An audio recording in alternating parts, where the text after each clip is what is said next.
teeth. Man.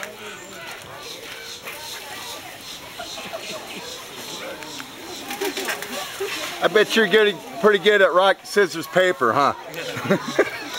No, red hand, hot hand.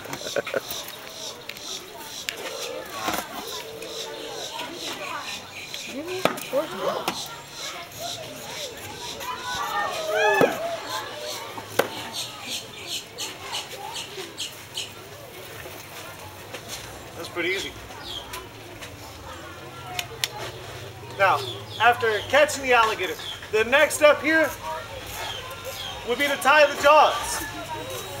It takes 3 hands to tie an alligator's jaw. It would take 1 hand to hold the jaws, but it does take 2 hands to tie with. Now back a long time ago, what the Seminole Indians would do, they'd pin the alligator's jaws shut using their chest and chin. That acted as the 3rd hand and left them with 2 hands free to tie with. Okay, so that's what I'm going to do, but I'm not going to tie them. For your picture purposes, I'm going to extend my arms out to the sides. I'll give you a nice shot with the cameras, but if you miss this shot, there are no retakes, so get your cameras ready. How's my hair? Oh, it's looking great. Here's how they do it. They take a big deep breath in case it was their last, say their prayers, and go like this. Then as quick as they could, they would take their rope or a strap, slide it up, wrap it around the jaws, and tie it, secure in their alligator. That's how they catch them. This here is the Florida smile. Inside of an alligator's mouth. There's about 80 to 88 teeth. The small rounded shaped teeth all the way in the back of the jaw. That's the bone crushing part of the alligator. An alligator this size has got about 1,000 pounds of biting pressure. By the time an alligator reaches 12 feet long, he's got about 3,000 pounds. Their jaws are made to break turtle shells and large bones in mammals and things like that. Now when they grab a hold of something, it's really not in their nature to let it go. They'll shake from side to side. They'll roll. They'll try to pull it back into the water with them. They'll do basically whatever it takes to tear it apart. So if that does happen in here, my show will be over. Get some pictures if you can. There's a half-moon-shaped piece of skin in the back of the throat that covers it off called the glottis. That's like a check valve. That's what allows the alligator to open its mouth under the water without drowning. Now I could go ahead and stick my whole head down inside of his mouth, but for some strange reason, I don't want to. Here's his ears. Look at it right behind the eyes. Alligators can hear excellent. They can hear a splash in the water up to about 1/4 of a mile away, and then like sonar, they'll pretty much swim right to that spot. They'll get within about 10 feet of where the splash occurred. They have 3 eyelids on each eye. One closes up, one down, and one slides back and forth. Across the eye, the inner eyelid's called the nictitating membrane. It's like a built-in set of goggles.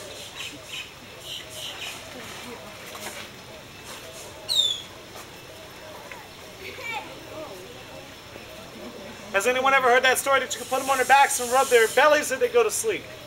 Yes. It sounds good, doesn't it? It works great on me. If you put an alligator on his back, the weight of his own body would cut off the flow of blood to the brain, and it makes him pass out. So it does appear to work, but it causes unnecessary harm and stress to the alligator. It could even cause brain damage, so I don't do that. I don't want to hurt them. What I do is cover their eyes. Basically, if they cannot see to escape or attack, their natural instinct is to relax. It's kind of like they feel less harm would come to them. This allows me to get up out of its attack circle.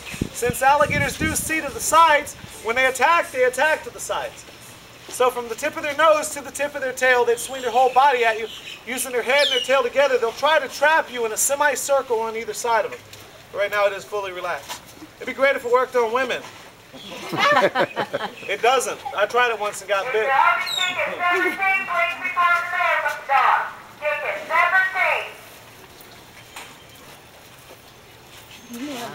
Now,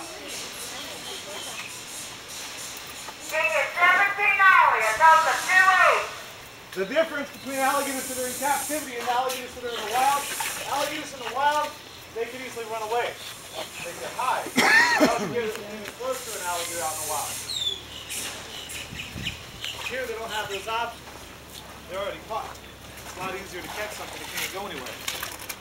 And now we also feed them, and if you feed alligators, believe me, you don't take away any of their natural fear that they have of us. You can't tame or train an alligator, or any reptile for that matter. But by feeding it, you're kind of make it associate people with food. And so that's why it's against the law to feed a wild alligator. The last thing we need is an alligator looking at us and thinking about food. Especially since everybody's little kids play in the water.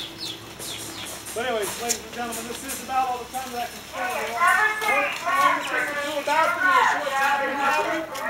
hope you enjoyed my show. I did. I have my fingers and didn't spin so I'm pretty happy. If you enjoyed the show, though, ladies and gentlemen, I don't get paid to work here. I do these shows entirely for donations alone.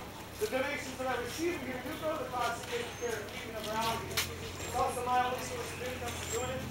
So if you found my show entertaining as well as educational, $1 or $2 or whatever you put in these donation boxes, it's appreciated and I want to thank you for it. Thanks for coming out, ladies and gentlemen.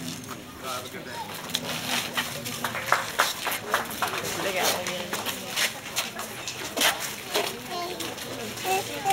Now I'm going to